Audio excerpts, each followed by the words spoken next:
నమస్కారం, నేను మీ doctor P Shivakumar Singh, ఔషధ మొక్కల నిపుణులు, శాస్త్రవేత్త.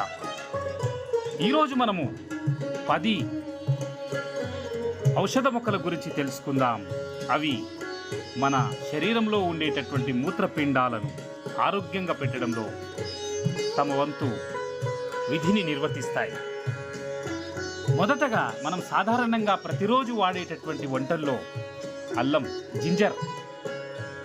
మనకు తెలియకుండానే మన యొక్క పూర్వీకులు ఈ యొక్క అల్లాన్ని ప్రతి కూరగాయలు వండడంలో వాడుతుంటారు. మీకు తెలుసా, ఈ జింజర్ ఏదైతే ఉందో మన యొక్క మూత్రపిండాల లోపల ఆరోగ్యవంతాన్ని పెంచడంలో, తర్వాత మూత్రాన్ని అధికంగా ఉత్పత్తి చేయడంలో, వడపోయడంలో తన వంతు పాత్ర పోషిస్తుంది. ఇది మొదటి దశలో నిలుస్తుందని చెప్పవచ్చు.